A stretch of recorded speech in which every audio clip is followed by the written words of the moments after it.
Senator Bato nawawala. Darna! Itinago ba si Senator Bato? At ano ang katotohanan?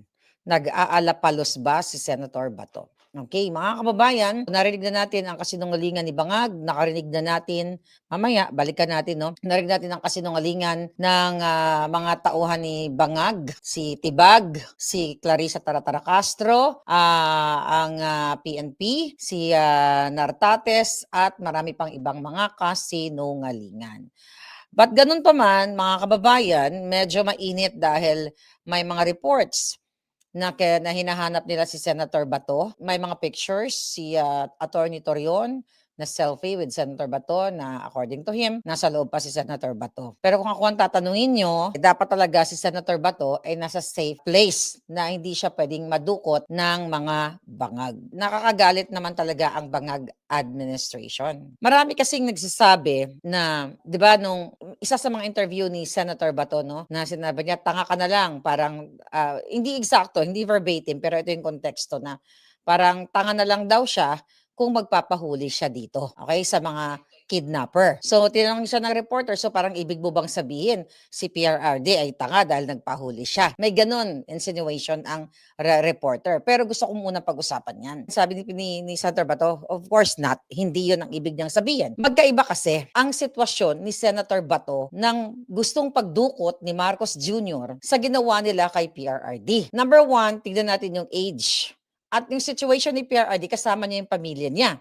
Kasama niya si Kitty, kasama niya si Hanilet. Kaya hindi nag-resist si PRRD nung kinidnap ng mga bangag. Ando doon si Kitty, naman nakita niyo, nakipagbakbakan si Kitty, nakipagbakbakan si Hanilet kay Tore, yung mga jutang genemes na ito. So, magkaiba ang pag-kidnap kay PRRD at dito naman sa attempted kidnapping na ginagagawin o ginawa pala dito kay Senator Bato. Ang nakita natin doon, sa panahon ni Pangulong Duterte, kaya natin pag-usapan noong March 11 last year, na kaya sinubmit niya yung sarili niya dahil ayaw niyang masaktan yung kanyang pamilya na kasama niya at di naman na makatakbo si PRRD, nakabasto na nga eh. Magkaiba kasi kay Senator Bato. Unang-una si Senator Bato, mabilis pa tumakbo, di ba? Nakita niyo naman. Sundalo. Ang pagkakaiba nila, tsaka edad, iba, malayo talaga. So, ako, tama talaga yung not really hinala, no, yung aking assessment by looking at Senator Bato na hindi yan magpapahuli ng buhay. Alright? Hindi yan magpapahuli ng buhay at magiging palos nga. Hindi natin alam kung nandiyan pa ba talaga sa Senate. At tama lang kung ano man yung gagawin niya, na kung lumabas man siya, kasi hindi pa po sure kung nasa loob siya or nasa labas siya ng Senado. Ang bottom line ng pinag-uusapan kasi natin dito, mga kababayan, ang punot dulo ng lahat ng kaguluhan sa Senado ay ang bangag administrasyon. Si Marcos Jr. Siya ang nag-utos sa mga kasabwat niya nung kinidnap na si PRD na isakay nyo na yan, isakay nyo na yan. Then may lumabas na reports 3 days ago na si Bangag din ang nag-utos para kidnapin si Senator Bato. At sa pakikipag-ugnayan ng supot na si Trillanes, ang mga tiwali sa NBI katulad ni Matibag, yung mga putang inang yan. So makikita mo talaga yung sabwata nila at yung eagerness nila, yung evilness pala, not eagerness, yung evilness, yung kasamaan nila na gusto talaga nilang dukutin si Senator Bato. Kasi nagtagumpay sila kay PRRD. So dapat ipakita nila sa mga kalaban na kaya nila tayong pabagsakin, kaya nila tayong tumbahin, patayin, lahat ng bagay. It just so happened nung first day, nakatakas si Senator Bato sa kamay ng mga demonyong NBI, sabi ko nga, bangag agents, para siya makaboto, okay? Makaboto para mag-change ng leadership sa Senate. Ayun yung nangyari, nakita naman natin, natutukan natin. Then, dahil gigil na gigil ang mga bangag, alright, kahapon, mga kababayan, may mga lumabas din na talagang kailangan nilang dukutin si Bato. At sabi nga ni Amy Marcos, di ba, ito, pakinggan muna natin to. Sinabi niya, ito.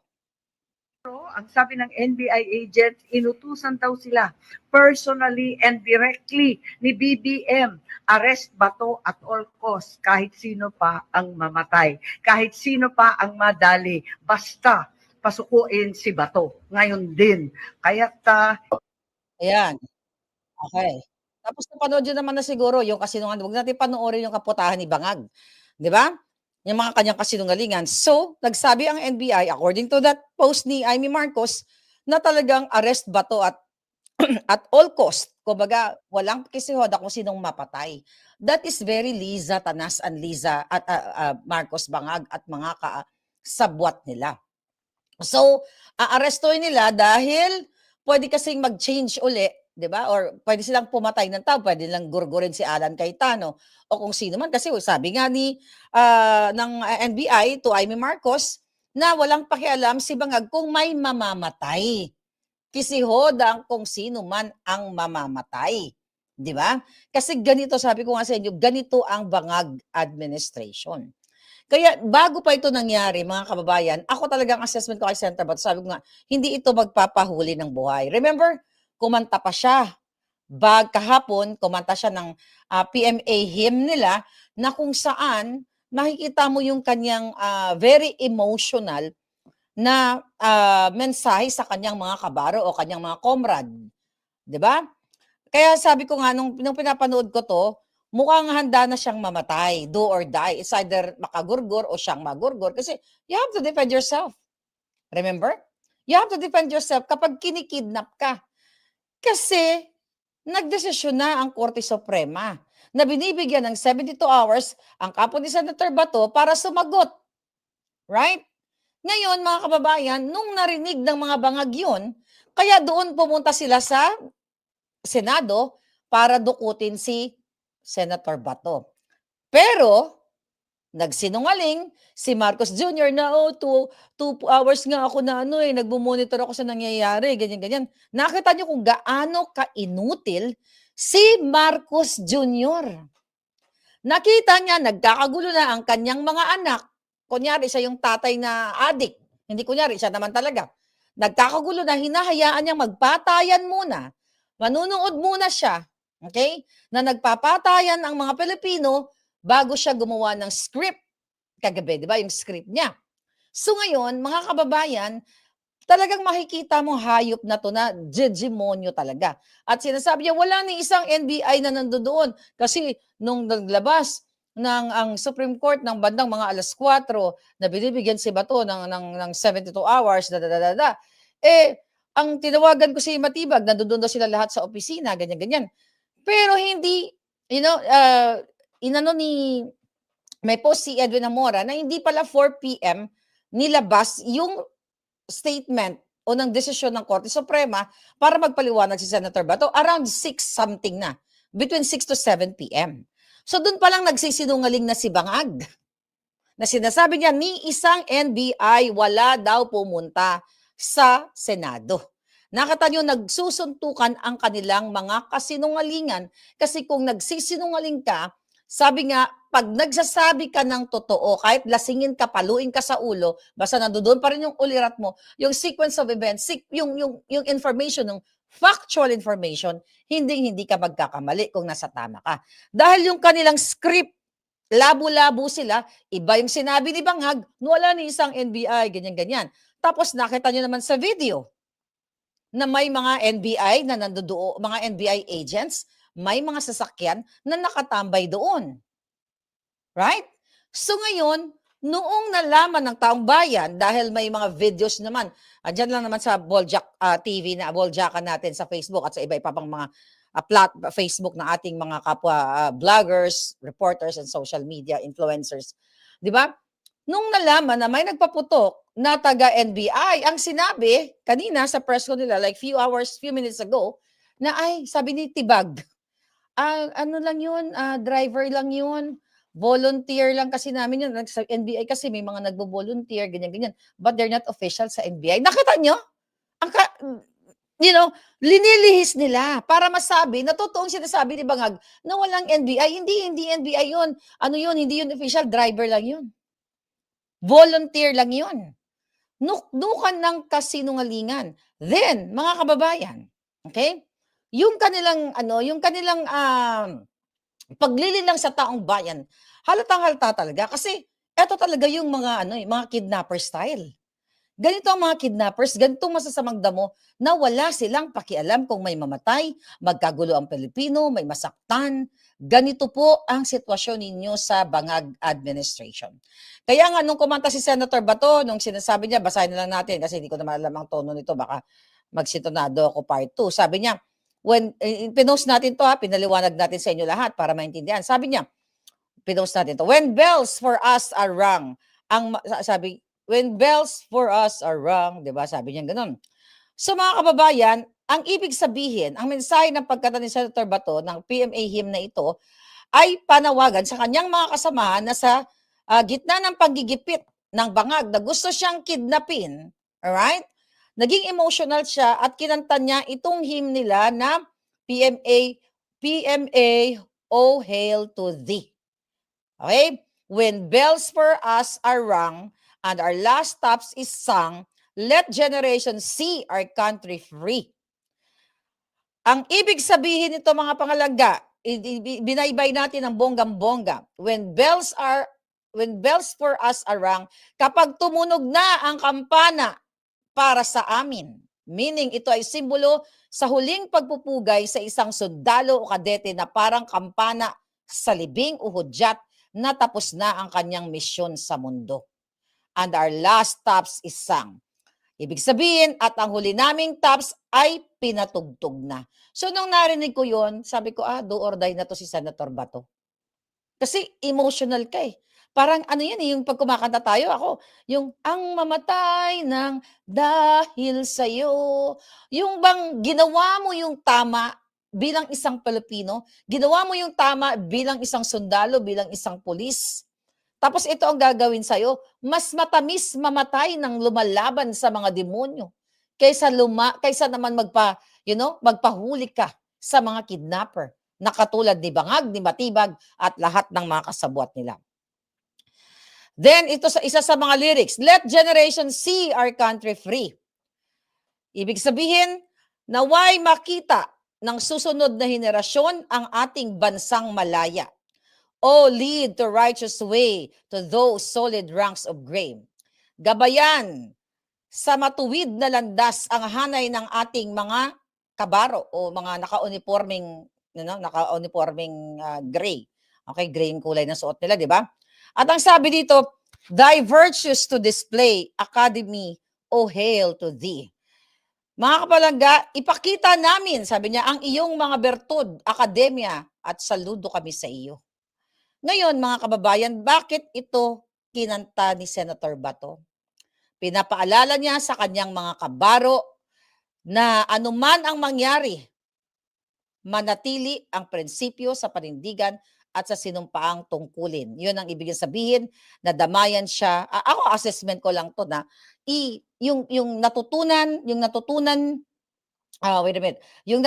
nila sa training nila bilang PMA-er, huwag nilang kalimutan yon mga kababayan. Kaya nga nag-post tayo kanina, mga kababayan, ng logo ng PMA, Philippine Military Academy, Courage, Integrity, and Loyalty. Kaya sabi ko, arestuhin nyo na yan, arestuhin nyo na. Sabi ko, ang sakripisyo, dangal at panata sa bayan na protektahan ang mga Pilipino hanggang sa susunod na saling lahi ay gampanan nyo na. Parang awa nyo na, panagutin nyo na si Bangag, si Liza Canas, at lahat ng mga yan. Dahil sumumpa kayo, kayong mga kasundaluhan, kayong mga pulis na protektahan ninyo ang bayan ninyo, hindi ang adik na si Marcos Jr. Kaya very emotional, okay, ang mga tao na nandyan sa labas ng Senado dahil nakikita namin na ang ginawa ni Bangag ay talagang purely kidnapping na ipagkakanulo si Senator Bato sa ICC sa Banyaga. Paulit-ulit na lang ang history nating mga Pilipino na nagtatraidor ang ating mga namumuno para ibenta tayo sa ibang lahi. Kaya nga, 'di ba, doon sa pelikula ni Juan Luna na ang kalaban natin ay hindi mga Banyaga, kundi ang ating mga sarili. So ang kalaban natin hindi Amerikano, hindi China, actually hindi ICC. Ang kalaban natin ay ang nasa loob ng Malacanang, yung mga jutang jininang yan na gustong kidnapin si Senator Bato dahil nagtagumpay sila kay Pangulong Duterte. Kitang-kita ang kasinungalingan ni Bangag na hindi kami nagpadala ng NBI dyan. Chuchu-chuchu, 4:00 pa lang tinawagan ko si Matibag. Ganyan-ganyan. Na wala naman sir, andito kami sa loob ng opisina. Putang ina. Tapos nandoon, na witness natin, nasa media, na cover yung NBI, yung pag-drill nila. 'Di ba? Doon napilit nilang, isara ba yun or isara yung pintuan na yun, 'di ba? Nag-viral na yun. Tapos ang sabi ni Matibag diyan, mga kababayan, ay hindi kasi nanghingi ng parang tulong ang GSIS sa amin, sabi ng hayop niya. Oh, tadali lang para makita natin yung eksaktong sinabi para hindi tayo magkamali.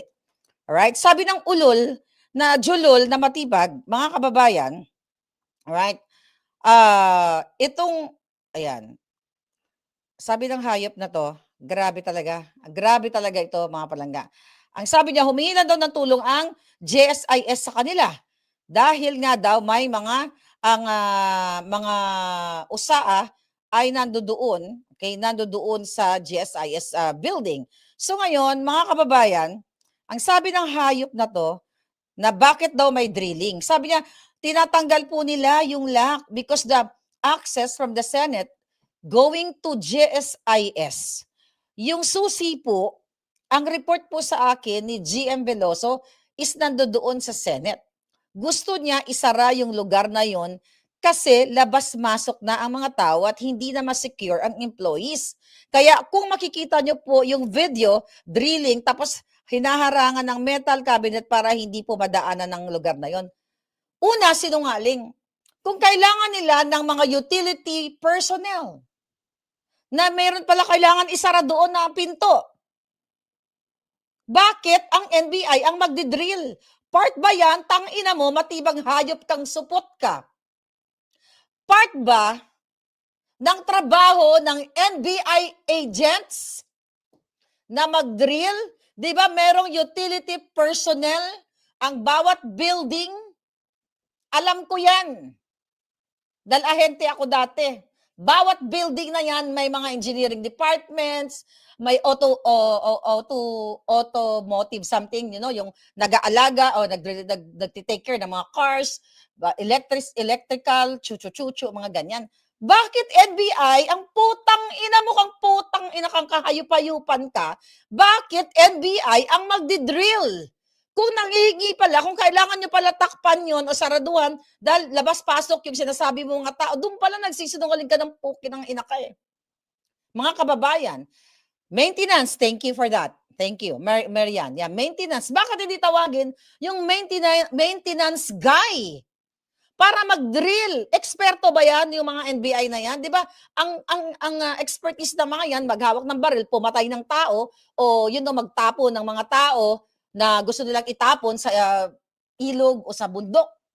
Hindi nila trabaho. Doon pa lang, mga kababayan, kung pag matalinuhang assessment, talagang dapat bitayin na itong putang inang Matibag na to. Sige nga, magpaliwanag ang impacto ka. Sabi ni Bangag, walang NBI. Then now, sabi mo, yung mga NBI agents na yon na nakita na nakalagay pa dito sa logo ay tinawag lang ng GSIS head kasi nga labas-masok yung mga tao. Putang ina nyo, gagawin yung tanga yung mga tao? Kailangan nyo pala ng maintenance guy o driller, whatever, kung anong tawag niya sa nagbubutas-butas niyan. Diba?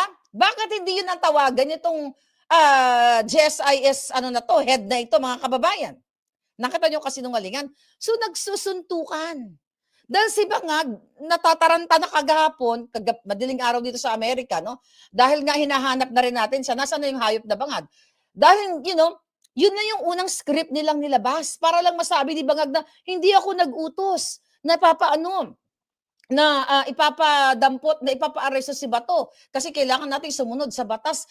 Dito, putang inang presko ni Batibag, few minutes ago, sinabi niya na day 1 pa lang aarestuhin nila si Bato de la Rosa dahil dyan sa ICC a warrant of arrest, nagbit-bit ng isa pang supot na traidor sa bayan na si Trillanes na walang pakialam na magkagulo sa bayan natin sa loob ng Senado dahil lang sa kanyang inggit, sa kanyang bitterness sa mga Duterte dahil never ever ka, Trillanes, mamahalin ng taong bayan katulad ng ipinapakita na pagmamahal ng taong bayan sa mga Duterte. Never ever ka makapantay na poki ng inakang hayop kang duwag ka. Yan ang katotohanan, mga kababayan. Kaya nakikita nyo ito, kung sasalansan ninyo ang mga kaputahan ni Marcos Jr., mga kababayan, talagang desidido silang papatayin whoever, kung sino ang haharang-harang sa daan. Tapos bakit ngayon, mga kababayan, okay, ang ginagawa nila, ang tawag dito, bakit nila, bakit una pa lang, first day pa lang nagbida-bidahan na si Matibag doon, di ba? Nagyabang ang mga taga-NBI na may dala silang mga habang baril, mga matinding kalibre, ganyan, ganyan, ganyan. Tapos sasabihin niya, wala naman kaming intensyon na i-arresto namin si Bato. Wala kayong intensyon? Mga kababayan, alam nyo na itong gobyerno ninyo ay kayong mga pulis, kayong mga sundalo, sana sundin nyo yung hymn ninyo, yung kanta ninyo na sinumpaan ninyo na magkaroon kayo ng courage, magkaroon kayo ng wisdom, magkaroon kayo ng pagmamahal, magtumupad kayo sa inyong panata o pangako, excuse me, sa taong bayan na ipagtatanggol nyo ang bansang Pilipinas at ang kanyang mga tao, which is ang Pilipino, ilaban nyo dito sa mga bangag na to. Tanga na lang talaga itong mga hayop na mga general na hahayaan na si Marcos Jr. ay patuloy na magsinungaling kasama ang asawa niyang kidnapper. Mga kidnapper sila, mga kababayan. Ganito ang sitwasyon ninyo, nakakahiya tayo sa buong mundo. Then tinitwist nila sa international media na kaya daw nagkakagulo doon sa Senado dahil si Senator Bato ay ayaw sumuko. Putang ina! Ang nagbibigay ng feed dyan sa international media, ang Marcos Jr., ang Lisa Tanas, binabayaran nila yan ng multi-million pesos. Maybe couple of hundred of thousand, baka $1,000,000 pa, para sila makakonect sa mga international media para i-twist ang balita. Ang katotohanan, mga kababayan, kaya sila nandoon, kaya nagkaputukan dahil gusto talaga nilang dukutin si Senator Bato. At kaya sila gigil na gigil kasi baka may mapatay sila, 1, 2, 3, pag kulang na yung majority, pwede na sila ulit mag-change of leadership na naman. Kasi gigil na gigil sila, hindi nila, naitbulaga sila nung nag-show up si Senator Bato nang nagkaroon ng botohan para palitan si Tito Soto Miles na maaga pa lang lumayas na ang duwag na supot din. 'Di ba? Kaya hindi nila matanggap 'yon na nabawi, okay, ng kaalyado natin ang presidency, ang Senate presidency kay Tito Soto Miles. Kaya ito, gigil na gigil si Lisa Tanas, hindi yan hindi yan magpapaalkanse ng ganyan. Papatay at papatay ng tao yan. Ganon kasi ang mga adik. Feeling nila, di ba? Feeling nila sila ang makapangyarihan sa lahat. Kaya hindi yan sila papayag. Lisa Tanas yan, bangag yan. Yun ang dahilan kung bakit nagkakaletse-letse ngayon dyan. Mga kababayan, dahil hindi nila matanggap na nagwagi, okay, na nabilang ang boto ni Senator Bato to change Tito Soto sa kanilang panggigipit dahil ang bottom line is the maleta na hinakot ni Bangag. Kaya ayaw nila, kaya gusto nilang manatili si Tito Soto bilang presidente para hindi mapatawag ang tunay na mga involved sa pagnanakaw sa kaban ng bayan, si Tambaloslos, si Lisa Tanas, si Sandro Marcos, si Bangag Jr., si Pangandaman, si Bersamin, si Recto, lahat ng pinangalanan ng 18 Marines. Kaya sila gigil na gigil dahil syempre nag-change of presidency, bakante lahat ng mga posisyon sa kanilang mga committees, mga kababayan, hindi nila ngayon mapagtatakpan si Marcos Jr. Yan ang katotohanan dyan. Kaya hindi matanggap-tanggap ni Bangag ang nangyayari ngayon. Pero ang question natin ngayon, nasaan ba si Senator Bato? Tinago ba ni Darna? Sabi ni Darna, ding, itago mo si Bato. Or talagang si Senator Bato ay palos lang. Tangina, hindi naman niya magiging bato kung ano lang, kung tatanga-tanga lang, 'di ba? 'Di ba? Hindi yan magiging PNP chief ng ganun-ganun na lang kumpara dito sa Nartates na 'to parang 10 ay hindi, mga 3 bulati na lang ang hindi pumipirma. Walang kasusta-sustansya ang ano, ang bunganga dahil once kasi ang isang head ng isang departamento ng isang gobyerno, kung ikaw ay nandiyan diyan para sa taong bayan, spontaneous 'yan. The way you talk, the way you execute your communication and everything, galing yan dito. Pero kung nandiyan ka, para protektahan lang yung mga bangag, magsasanto-santo talaga yan. Magsusuntukan talaga ang kanilang mga kasinungalingan kapag ikay nagsisinungaling. Katulad ng ginagawa ni Bangag. Katulad ng ginagawa ni Matibag. Katulad ng ginagawa ni John Vic Supot at ni Ombudsman Remulla. Tika muna, hindi na natin nakikita si Remulla, baka patay na. Dahil isang bulati na lang hindi pumipirma dyan sa hayop na yan, di ba? Di ba mga kababayan? Ngayon ang question natin dito, right? Sa mga hayop na ito, sa kanilang mga kasinungalingan, na sinasabi nga ni Matibag, ayun, pinangalan na pala nila yung, okay, yun nga, sinabi nila na hindi nila empleyado yung gwardiya na yun na may pangalang Mel, na nagngangalang Mel Oragon, Oragon, mga ganyan, ang pangalan. Yeah. So ngayon, mga kababayan, dito dapat na kumikilos na yung taong bayan dahil ginagawa na kayong katawa-tawa. Pero alam nyo naman na demonyo ang Bangag administration na ito. Ang bottom line dito, ang baleta para hindi sila masukol dyan sa Senado. Ang bottom line dito, kailangan i-impeach si Sara Duterte para pagdating ng 2028, wala ng Sara Duterte or damputin si Bato, damputin si Bongo, damputin si Sara, lahat para makisakatuparan nila ang forever Marcos na naman. Pwede magkaroon na naman ng martial law, gamitin nila itong pangyayaring ito, or later on, wala ng what? Wala ng election. Dahil martial law na eh. Martial law na nga ngayon eh, undeclared nga lang. Dito mo makikita, mga kababayan, na talagang tapat ang mga tao, ang mga Pilipino ay manindigan. Ang nakakalungkot lang, kasi may mga Pilipino na kahit nagugutom, okay, nagugutom ay tinatanggap pa rin nila na ganitong klaseng gobyerno ang meron sila. Ganitong klaseng pamumuno ang ginagawa. Harap-harapan ng pagigipit, harap-harapan na gustong pumatay ng tao, mga kababayan. Yes. Ano ang paliwanag nitong Oragon na to o Oragon? Nagpaliwanag na ba siya?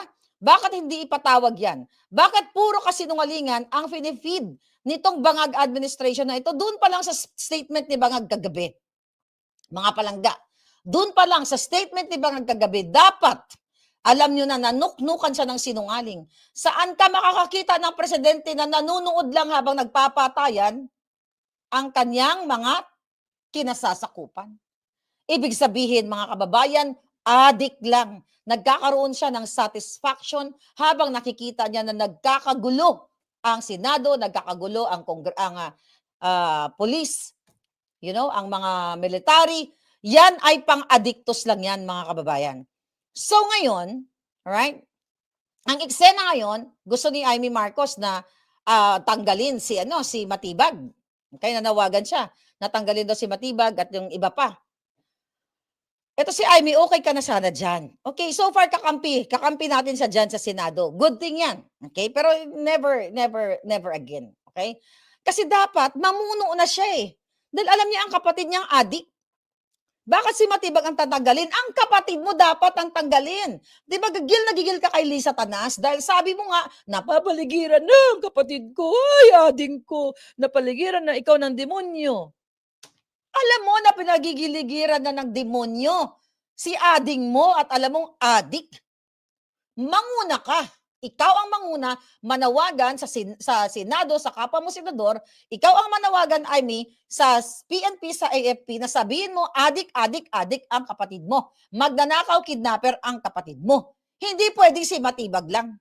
Dahil ang nag-utos sa kanya, dahil sinabi na rin mismo, ikaw na rin mismo, Amy, ang nagsabi, ikaw na rin mismo nagsabi, bakit si Matibag lang? Ito mga kababayan, Oh, Pero ang sabi ng NBI agents, inutusan daw sila personally and directly ni BBM, arrest Bato at all costs, kahit sino pa ang mamatay, kahit sino pa ang madali, basta pasukuin si Bato. Ngayon din. Kaya yeah. Yan nakita niyo 'di ba mga kababayan? Ibig sabihin, concern si ah, naniniwala tayo sa sinabi niya, pero blood is thicker than water, ika nga. Bakit si Matibag ang tatanggalin lang? 'Pag tinanggal mo si Bangag, Aimee, at ikaw ang una diyan na nawagan, automatic ang BFF mo na si Inday Sara will take over. Ikaw ang magtawag ng people power. Sinabi mismo sa'yo ng NBI agents na ang kapatid mong Judas, ang kapatid mong adik, ang kapatid mong kidnapper, okay, ang may gawa kung bakit nagkakagulo kayo dyan sa what? Nagkakagulo kayo dyan sa Senado. 'Di ba? Sindikato ang gobyernong ito. And now, look at the DICT. Nagpa-press con sila, like an hour ago. Anong press con nila? Tututukan daw nila, DICT, Department of Information and Communications Technology. Tututukan daw nila kayo mga palangga, influencer ka man, vlogger ka man, whoever you are, na nagpo-post sa Facebook, tututukan daw nila kayo na baka mag-post kayo ng kung ano-ano para daw, para baka sakaling, manawagan kayo or what. Natatakot sila. I advise you, pag nanawagan kayo, peaceful ang panawagan. Lumabas kayo sa bahay, peacefully. Manawagan kayo sa lahat, PNP, AFP, ng peaceful. Dahil hindi naman papatay ng tao tayo. Hindi naman tayo lalabas para manggurgur. Dahil ang tunay na mamamatay tao ay ang administrasyon ni Bangag. Sinabi na mismo ng kapatid niya. Karirinig niyo lang. Arestuhin si Bato, kasi hodang may mamatay kahit sino, patayin. Basta arestuhin si Bato. Right? At nakikita ko actually naluha ako kanina, may napanood akong short video, na ang mga kapulisan natin sa labas ng Senado at ang ating mga kapatid dyan na nagrarally, Muslim, Kristiyano at iba mga vloggers na nagbibigayan ng tubig, ng pagkain. Napakaganda ng kanilang pagsasama dyan. Although may nanggugulo na mga nakaputi, hindi naman lahat nakaputi, pinadala ni Bangag. Pero marami na mga batang biktima na minor de edad, binayaran ng Bangag administration para guluhin ang peaceful na gathering dyan sa Senado.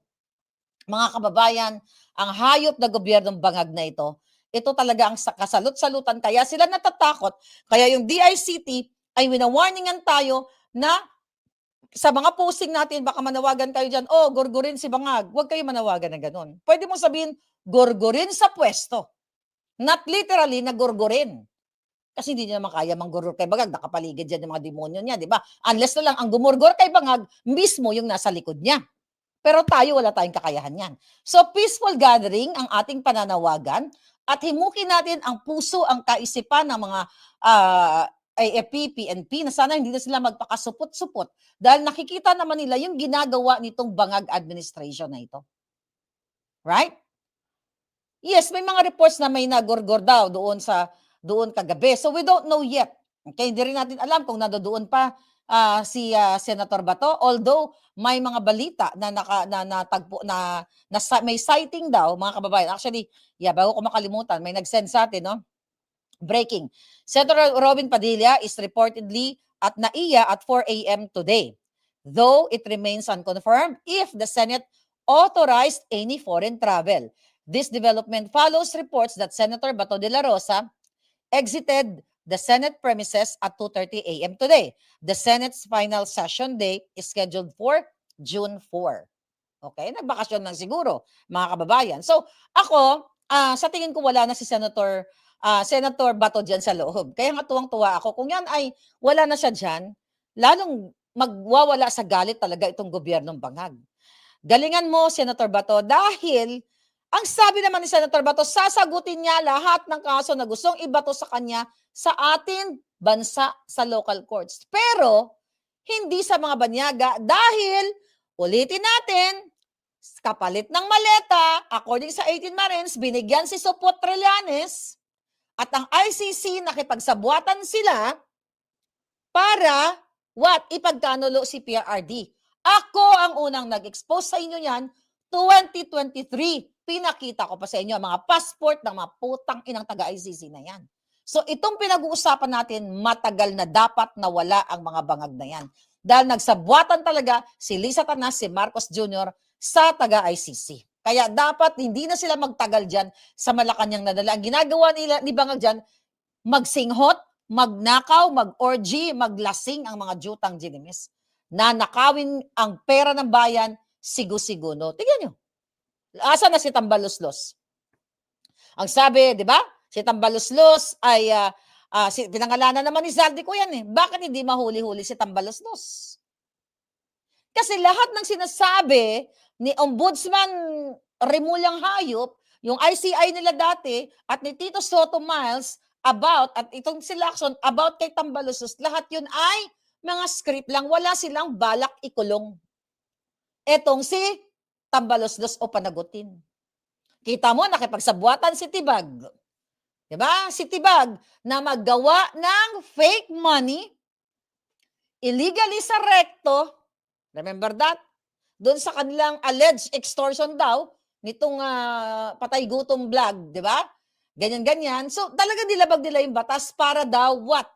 Okay? Para tulungan nila si Tambaluslos para hulihin itong extortionista dahil maglalabas daw ng watusing video na pasabog, Lahat sila magkasabuatan. I hope Alan Cayetano, will do the right thing.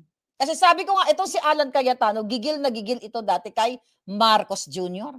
Dahil hindi ko makalimutan, nung gigil na gigil ako kay Alan Cayetano, nung sinabi niya na kay Bangag during the Vice President debate, di ba, in 2016, pati minuto ko, pati oras ko, nanakawin mo. So from that point, mga kababayan, alam ko nagigil si Cayetano dito kay Bangag Jr. But syempre, senador yan, hindi naman pwede awayin na ng awayin everyday. Pero syempre, dapat awayin niya kung ako lang masusunod. Awayin ko everyday yan dahil magkahiwalay naman ang executive at ang legislative, di ba? But ganun pa man, sana gawin ni Alan Cayetano at naniniwala naman ako sa kanya na gagawin niya yung tama this time. Pero kagabi, bakit tumawag-tawag si Bangag kay Alan Cayetano para what? Okay, para kunwari concern siya. Magpapadala ko dyan si John Vic Suput. O ipapadala ko dyan si ganito para i-secure kayo dyan ng mga senador, di ba, na maproteksyonan kayo. Yun ay katarantaduhan.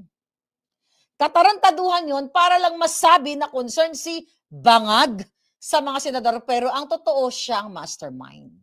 Siya ang nag-utos na magkaletse-letse ang buhay ninyo, mga kababayan. Alright? So, hindi natin alam kung confirmed na kung lumabas si Senator Robin Padilla, lumabas si Senator Bato. Pero kasi ang naalala ko habang nag-vlog kami kagabi ni Spoke Sari Roque, nagtututo kami kagabi dyan sa pangyayaring yan, na may isang reporter na nagsasalta na magkasama ng mga medyo nagtatakbuhan, yung doon sa loob ng sa loob ng Senado, ng plenaryo, ay magkakasama si Senator Bato at saka si Senator Robin Padilla. Para alam mo, nakikita ko si Robin Padilla, maatapang-atao yan. Yan ang mga tipong Bonifacio. Ganon din si si Senator Bato. Kaya dapat tatlo kami magsama. 'Di ba? Itayo ang bandila. Gorgorin sa pwesto ang mga jutang ginimis na mga bangag. Pero sabi ko nga sa inyo, tama talaga yung assessment ko kay Senator Bato. Kung ako si Senator Bato, hindi ako magpapahuli ng buhay sa inyo. Patay kung patay sa ngalan ng pag-ibig sa bayan. Sa ngalan ng sinumpaan ko sa PMA hymn, o kinakanta-kanta namin, na dapat ang aming mga pangako, mga panata na proteksyonan ang aming bayan. Ang natutunan natin sa PMA, kunyari ako na sa PMA, ay isabuhay natin para proteksyonan ang ating bayan dahil ang mamatay ng dahil sa iyo, mahal kong Pilipinas. 'Di ba? Patay kung patay. Kesa naman hilain ka nila, putang ina, hindi ako papayag. Senator Bato, wag kang pumayag, nakaray-karayin ka ng mga demonyong yan. Only one life to live in this world. Mas masarap mamatay ng may dignidad at masarap mamatay ng lumalaban kaysa mamatay ka ng duwag. Hindi ka duwagan kung nilunok ni Darna si Bato. 'di ba? Hindi kaduwagan kung si Senator Bato ay wala na sa Senado. Ang tawag diyan, diskarte, maro. Hindi ka puwedeng sumuong sa mga demonyo. 100 sila, isa ka lang, right?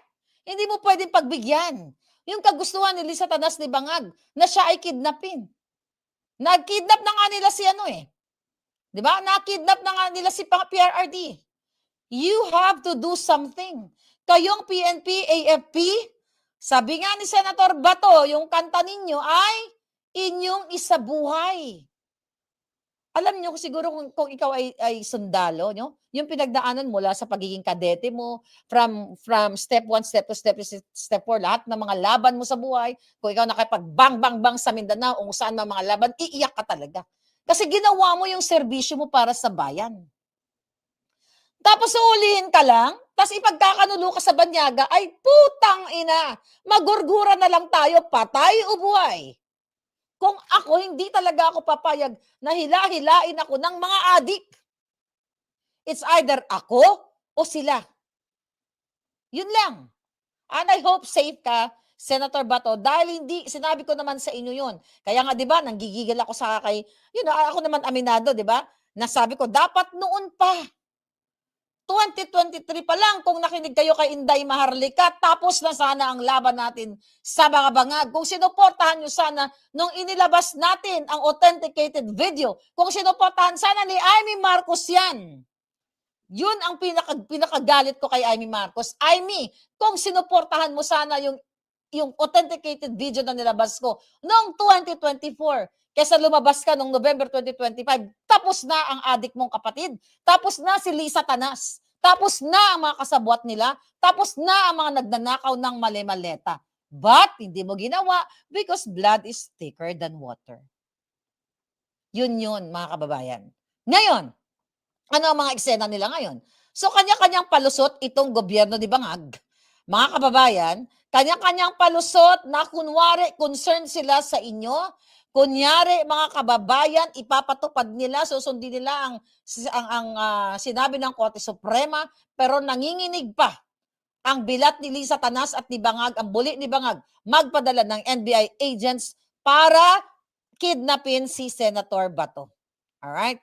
So ngayon, mga kababayan, itong hayop na to, ng Bangag administration na ito, talagang ibang klase ang kakapalan ng pagmumukha nila, na nahuli na sila, may NBI logo na yung nahuli, tapos sasabihin nila, hindi namin yan, hindi yan, chinek namin yung kanyang record, ano lang yan, volunteer lang yan, chuchu lang yan. Yun ang sinasabi ng hayop na ito. Dapat hindi lang si Matibag ang tagalin, Amy Marcos, manawagan ka na tanggalin ang ulo ng kapatid mo diyan sa Malacanang. Tanggalin ang ulo ni Lisa Tanas sa Malacanang dahil sila ang kidnapper, lahat magnanakaw, ang patuloy na nagpapahirap sa ating bayan. Okay? Nakaalis na. Okay, nakaalis na daw si Senator Bato pero hindi pa rin kino-confirm yan. Baka natutulog lang, kayo naman. Pero imagine, whatever, kung ano nangyari nung, let's say for granting, na si Senator Bato ay wala na. Clap, clap, clap. Mabuhay ka, Senator Bato. Ibig sabihin, isa kang palos. Nakasama mo si Darna kagabi. Wag na wag ka magpapahuli sa mga demonyo. Wag na wag. Dahil hindi natin papayagan ang ginagawa ng mga hayop na ito na patuloy na lang tayong saktan, patuloy na lang tayo pagnakawan. Ano pa ang silbi mo nang naging PMAyer ka na ikaw ay matinik, matulis, makintab na sundalo? 'Di ba? Kahit makintab yung ulo mo, Senator Bato, wag na wag mong hahayaang kumislap sa mga kalaban. Dapat ilibing mo muna. Nagtago ka dun sa ice cold water. Nakita ko yung video niya. Ice cold water, lumubog ka muna nang hindi nila makita yang iyong kalbo na yan. Dahil yan ang target nila, mga kababayan. Sobra na ang ginagawa ng mga hinayupak na ito at ang kanilang, ang kanilang mga kakaduwagan. Okay, eto. Kudos, mabuhay ang mga senador na nag-stay kay Senator Bato. Lahat kayo, kasama na si Amy. Naman na siya dyan. Siyempre, bigyan natin siya ng palakpak kung kailangan natin siya bigyan ng palakpak. Right? Kasama siya doon kasi hindi nila iniwanan si Senator Bato. Kasi yung 10 mga julul, si Tito Soto Paloma Miles ay kumaripas ng takbo. Ang kanyang sasakyan, ayun, pinagpupukpok yung kanyang sasakyan. Gano'n-gano'n ang ating mga ralista doon, di ba? Galit na galit, nagigigil nga siya, di ba? Dahil daw, ang terminology niyan, bastos daw itong mga tao. May babastos pa ba sa'yo, Tito Soto? Paloma Miles? Kaya ka nga naging Paloma Miles eh. May babastos ba ba sa isang nasangkot sa panggagahasa? May babastos pa ba dyan? Putang ina mo, ilang buhay ang sinira mo? Balat sibuyas ka. Bakit ako maripas ng takbo? Kasama si Gatchalian.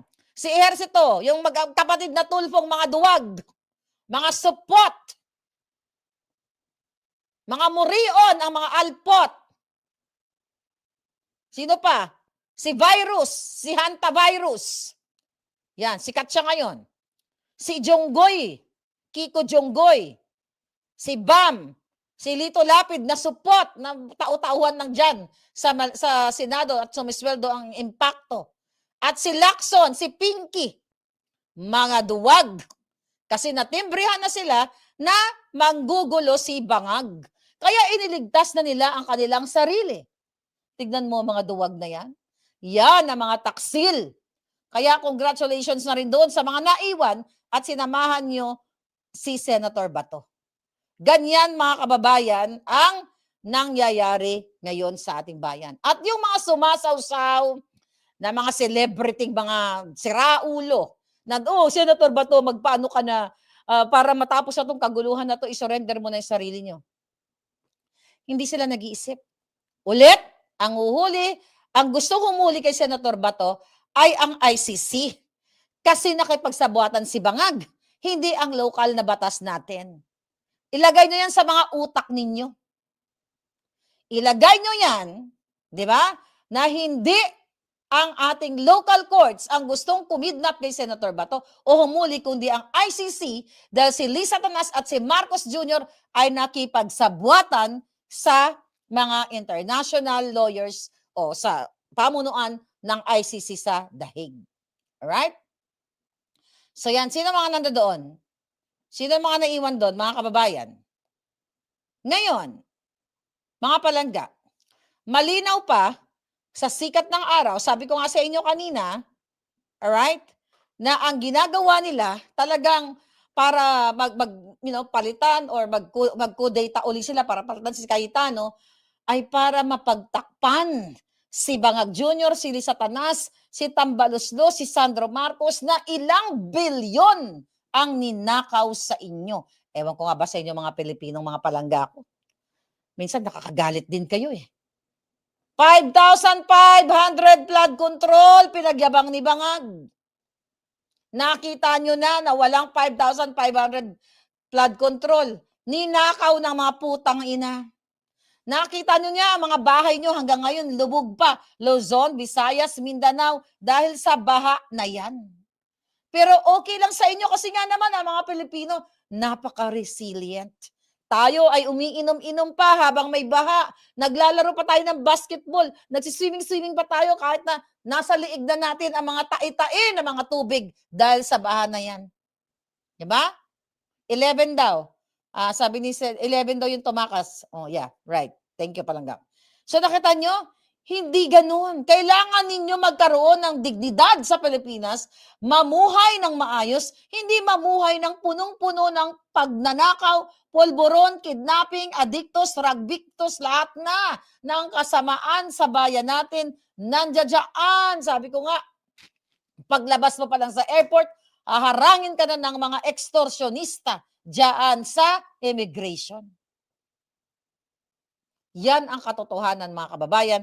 Kaya kawawa talaga ang bayan natin kung patuloy natin hahayaan ang mga bangag na ito sa kanilang panggagago, pambabalahura sa ating bayan. Sabi ni Ngoho, Miss Marlica, galit na galit kami. Nakakasuka ang pagmumuka ng pamilyang Marcos. Okay? Ano sinasabi niya? Planadong-planado ang pagkidnap, sabi ni Sara, ni Bangag kay Senator Bato dahil ang minority senators wala sa loob. pinaalis dahil magkakagulo. Exactly my point. Yes, sinabi ko nga kanina pa lang. Kaya alam na sila, may nagtimbre na sa kanila kasi ang sabi nga ng dalawang NBI agents dito sa sinabi ni Amy Marcos na what? Willing na manggurgur ang mga hayop. Malinaw pa sa sikat ng araw. Papatay, nagmando si Bangag na kayong mga NBI agents, arestuhin niyo si Bato, kung sino nga harang-harang, gurgurin niyo. Ganyan ang konteksto ng utos ni Bangag. Kaya sabi ko nga, asaan na ang mga magigiting? Asaan na kayo? Zubiri went home too and Chis Escudero. Yes, tama. Maaga silang umuwi. Asa na ang mga magigiting na sundalo para protektahan ang ating mamamayang Pilipino? Kawawa na kayo. Gutom, lahat, paulit-ulit na lang, problema, walang pambayad sa ospital, walang pambayad sa eskwelahan, puro utang kayo, lubog ang mga anak nyo, nare-recruit pa ang iba sa inyo ng mga makakaliwang grupo ng mga demonyong NPA na nandyan sa Senado, na nandyan sa Kongreso. You have to act now. Isabuhay ninyo ang inyong mga sinumpaan na mga pangako sa flag na poproteksyonan ninyo ang ating bayan, mga palangga.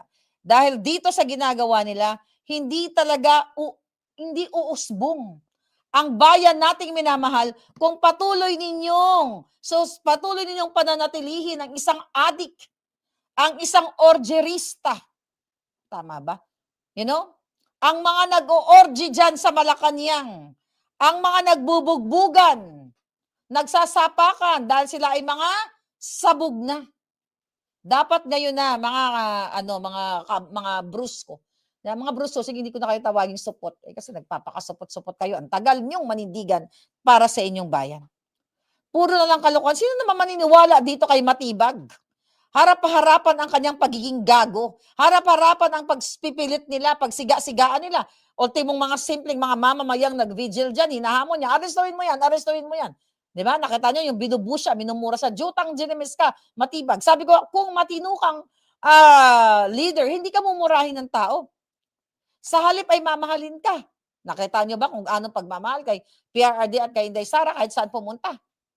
Pero si Bangag at ang mga tao niya ay kasukulam-sukulam, sukang-suka sa kanila. Isang sabi ng Bangag, walang operasyon ng NBI at PNP na arestuin si Senator Bato. Tingnan mo, statement nila, ang sabi ni Castro to na magsabi sila ng pagkakailanlan agad na nagpaputok ng warning shot si Sergeant at Arms Mau Aplasca at dahil doon napilitan daw magpaputok ang NBI. Ang sabi ito, walang operasyon ng NBI at PNP para arestuin si Senator Bato. Sabi ni Clarissa Castro Taratara. Kung wala palang plano si Bangag, in the first place, bakit nandoon ang NBI sa loob? Bakit nandoon? Bakit hindi na nahimik doon sa kanilang mga opisina? Kaya sabi ko nagsusuntukan, ito yung first part na sinabi ni Castro, na walang operasyon ng NBI. Tapos nung tinanong si Matibag, ay hindi, nandoon.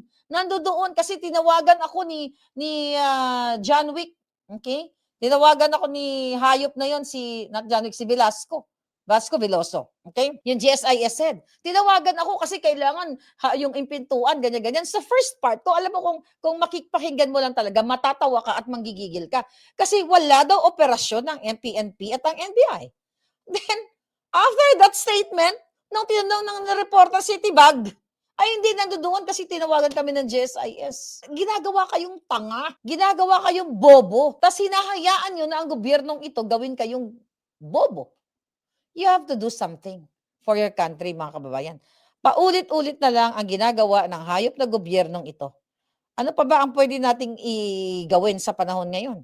Proteksyonan ninyo ang inyong sarili dahil pwedeng, sabi ko nga, alam nyo, sabi ko itong hayop na ito talagang papatay at papatay ng tao. How much more? Kaya wag muna kayong, yung mga OFW I mean yung mga British, okay? Mga Europeans dyan, mga Filipino, may mga dual citizenship, wag na muna kayong magbakasyon sa Pilipinas kasi nakakatakot. Bumabalik ang mga extortion sa immigration. Kailangan muna natin matanggal ang mga adik. Magkaroon muna ng cleansing, alisin muna ang mga demonyong nag-extort sa inyo. Kasi pwede kayong patayin anytime. Ayan broad daylight. Umorder si Bangag sa NBI, dukutin si Bato kahit na nag-issue na ang Korte Suprema ng 72 hours para ma-address ni Bato ang mga issue patungkol dyan sa pagkakanulo sa kanya sa ICC. Pero mabilis pa sa 4:00 si Bangag, pinapunta ang mga NBI Bangag agents para pumatay ng tao. Buti na lang. I hope wala talagang namatay. Kasi may mga reported, 2 daw eh. Allegedly may namatay. So nakita ninyo, kung ang punto de vista ko, kung kaya ni Bangag Dili Satanas mag-utos sa mga NBI agents na pumatay kayo kung kinakailangan para makuha si Bato, sino ka na OFW? Sino ka na Filipino-Americans na pumunta ka pumunta ka o Japanese Filipino o Filipino-Japanese PhilJap, 'di ba? Na uuwi ka sa bayan mo, i-extort ka nila tapos makipaglaban ka, bigla boom, papatayin ka na. Anong sasabihin sa'yo ng Bangag administration? Isang Filipino-Japanese na si Petra ng Laban, chuchu-chuchu, bug, pinatay, gagawan ka ng kwento. Kasi ang Bangag na administration, sabog na sabog ang utak, namimilipit ang bunganga, ang bibig, ang dila sa kasinungalingan. Dapat managot na yung hayop na yan. Tingnan mo, napagtakpan na yung pinapasagot ng Korte Suprema siya sa kanyang health status, sa kanyang hair follicle test, di ba? Magaling talaga. Okay? Yes, sabi nila Lani, so maintenance na ngayon ng NBI. Correct. So ang mga NBI agents, hindi na po sila ahente para dyan sa kanilang mga operation, kundi sila ay mga maintenance guy na. Sila ay mga crew para mag-drill ng mga tornilyo at sila ay mga karpentero na sila ngayon. Anyway, yun na lang muna. Baka makabalik tayo. Tingnan natin kung meron tayong balita, makibalita tayo. Kung nasaan na ba si Senator Bato, mag-text muna tayo sa ating mga Repa Pips. Text muna natin si Ding. Text natin si Darna. Baka may makuha tayong information. Muli, ito po si Palangga Maharlika. Nagigil sa mga demonyong bangag. Kaya dapat kalusin na lahat ng mga adik. I'll see you again. Please share. Follow and subscribe. At sana mga kababayan, lumabas na kayo sa inyong mga bahay at manindigan. Patalsikin ang dapat patalsikin. Mabuhay mga palangga.